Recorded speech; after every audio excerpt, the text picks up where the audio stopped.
Mesdames, Mesdemoiselles, Messieurs, bonsoir. Ici Roger Piantoni et Michel Drucker qui vous parle en direct sur Antenne 2 depuis le Parc des Princes, plein à craquer.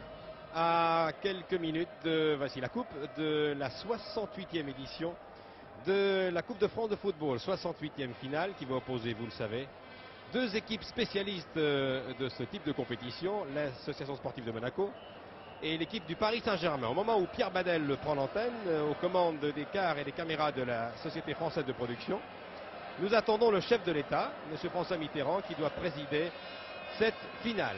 La pelouse est en parfait état, il fait beau sur Paris et nous attendons beaucoup de cette finale entre deux équipes qui étaient, reconnaissons-le, attendues. L'équipe de Monaco était finaliste l'année dernière sur cette pelouse, battue par le Football Club de Metz, dont les supporters suivent attentivement ce match, je vous dirai pourquoi tout à l'heure. Quant au Paris Saint-Germain, c'est également un spécialiste de la coupe, spécialiste de ses prolongations, spécialiste de ses matchs marathon. Vous le savez, les deux équipes se sont qualifiées en éliminant au tour précédent, en demi-finale, l'équipe de Lille pour ce qui est de la principauté de Monaco et l'équipe Paris Saint-Germain, l'équipe de Toulouse. Je vous signale pour les spécialistes qui suivent avec beaucoup d'attention les matchs de football que pour l'équipe du Paris Saint-Germain, Coco va jouer. C'est important, tous les spécialistes attendaient de savoir si le joueur tchadien qui avait été blessé, qui était indisponible, tiendrait sa place. Il tient sa place. En revanche, un absent de marque dans l'équipe de Monaco, Claude Puel, mais nous y viendrons tout à l'heure lorsque Pierre Badel vous montrera, affichera la composition des deux équipes.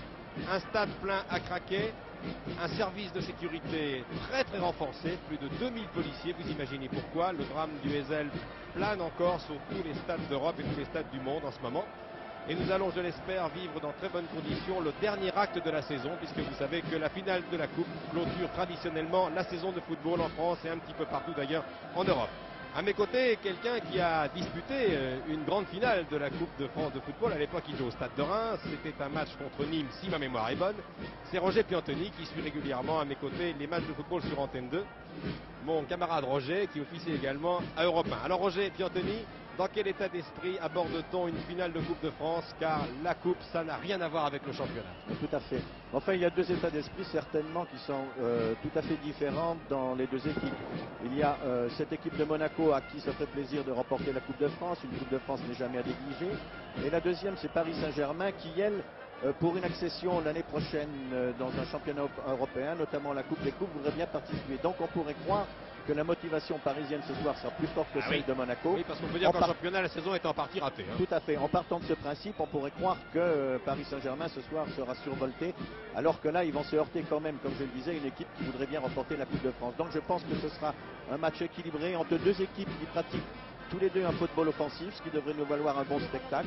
D'un côté, une équipe de Monaco qui, elle, a un fond de jeu certainement, et parce que c'est une habitude à Monaco, un fond de jeu certainement supérieur à Paris Saint-Germain. Mais Paris Saint-Germain qui a des individualités, qui se comporte un peu comme une équipe de commando, qui est ponctuellement là présente aux grandes occasions, et notamment un garçon comme Suzik qui, les soirs de fête comme ça, laisse parler son talent. Nous allons voir les joueurs arriver sur la pelouse dans quelques instants. Nous sommes légèrement en retard sur l'horaire prévu. Je me tourne vers la tribune officielle. Les caméras de Pierre Badel sont là. En principe, les équipes doivent entrer sur le terrain à 52. Elles ont un petit peu de retard. Et le chef de l'État, M. François Mitterrand, devrait prendre place dans la tribune dans quelques instants. Avec à ses côtés le prince Régnier, son Altesse Sérénissime, le prince Régnier de Monaco. Le prince Albert est également prévu dans la tribune et la princesse Stéphanie. Je vous signale que, bien entendu, ça n'étonnera personne, il y a davantage de supporters pour aider le Paris Saint-Germain que l'équipe de Monaco. Encore que Henri Biancheri, notre camarade Henri Biancheri, qui porta lui aussi longtemps les couleurs de l'AS Monaco, nous a dit tout à l'heure qu'il y avait quand même davantage de supporters monégasques que l'année dernière. Je crois que les monégasques, les dirigeants ont fait un effort important pour qu'il y ait quand même une poignée de supporters qui viennent encourager Jean-Luc Ettori et les siens. Et puis pour conjurer le mauvais sort, puisque l'année dernière Monaco avait quand même perdu cette finale, et là avec un apport de supporters, ils peuvent penser qu'ils seront davantage encouragés.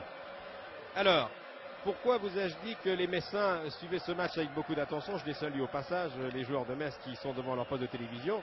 Eh bien, vous savez que la France va avoir droit en effet à 3 clubs la saison prochaine en Coupe de l'Union Européenne. La commission d'organisation de l'UEFA ayant repêché un club français après l'exclusion des équipes anglaises de toutes les compétitions européennes à la suite de la tragédie du Heysel. Ce qui fait que si Monaco gagnait ce soir, eh bien, ça ferait une place de plus. Et nous aurions donc Nantes, nous aurions donc également Auxerre et puis Metz qui jouerait les compétitions européennes, la Coupe des Champions étant la propriété, si j'ose dire, en ce qui concerne la participation des Bordelais, les Girondins de Bordeaux qui ont gagné le championnat cette année. Il ne faut pas oublier Nantes. Et il ne faut pas oublier Nantes, bien entendu, les Nantais qui ont terminé second. Beaucoup de photographes, beaucoup de journalistes. L'équipe de Paris Saint-Germain est une équipe que la presse aime bien. Je ne sais pas dans vos cœurs, vous qui êtes devant vos postes de télévision, vers qui vous allez pencher ce soir. Disons que Monaco a la cote parce que Monaco sur le terrain est la meilleure équipe.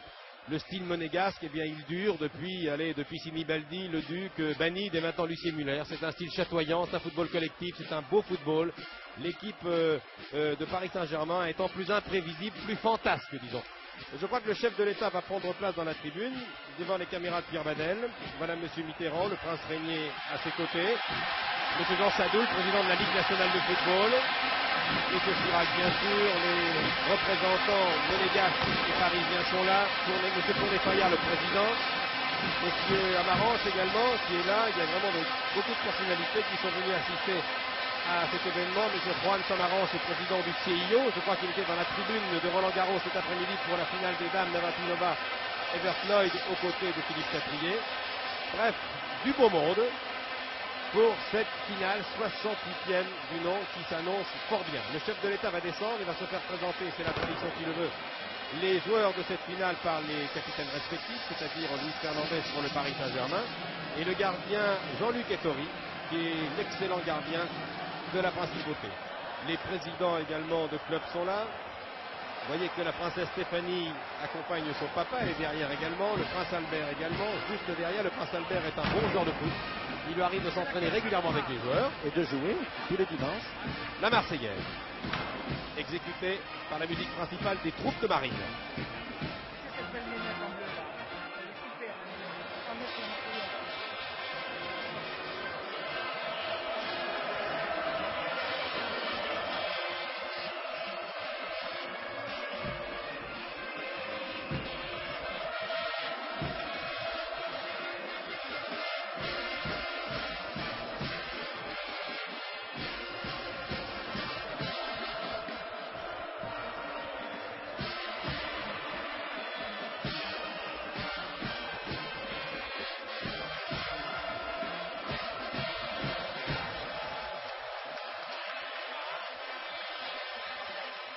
Les personnalités vont prendre leur place maintenant, sagement. Le chef de l'État, accompagné par le président de la Fédération française de football, M. Tourné Fayard, va descendre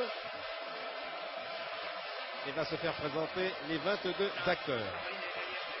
M. Mitterrand assiste régulièrement, depuis 80 à toutes les finales, il était déjà là l'année passée. Lucien Muller, l'entraîneur de l'équipe de Monaco, voilà. Le président, le docteur Campora, qui est le président du club monégasque, qui est médecin à l'hôpital Princesse Grasse, qui se fait présenter tous les joueurs de l'équipe. M. Campora est médecin. Vous reconnaissez Alain Calma derrière, avec le ministère des Sports. Lucien Muller qui suit. Lucien Muller qui disputa il y a quelques années le championnat de France de football avec Roger Piantoni. Francis Borelli, le président, qui a l'habitude, c'est la 3e finale des Parisiens. Luis Fernandez, le capitaine. Un petit mot à chacun.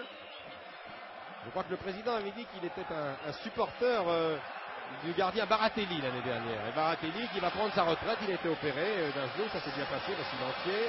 Rocheteau dispute lui aussi sa 4e finale. Il en a joué 2 avec Saint-Etienne, il en a joué 2 avec l'équipe du Paris Saint-Germain. Les statistiques sont bonnes. Puisqu'on parle de statistiques, je rappellerai que sur le banc de touche, il y a un certain Dominique Bacquenet, qui, s'il entrait ce soir, battrait le record de participation avec 6 participations. Voilà le responsable du protocole. Reconduit maintenant à sa place M. François Mitterrand. Vous reconnaissez Mme Chirac, sur un plan positif de Pierre Badel. Et le speaker officiel du Parc des Princes annonce l'équipe de Monaco, alors que vous voyez, on voit leurs sous-vêtements les joueurs du Paris Saint-Germain. Alors vous allez voir en surimpression apparaître la composition des équipes. Voilà. Alors un absent de marque dans l'équipe monégasque, c'est Claude Puel, le défenseur qui avait été excellent mais qui est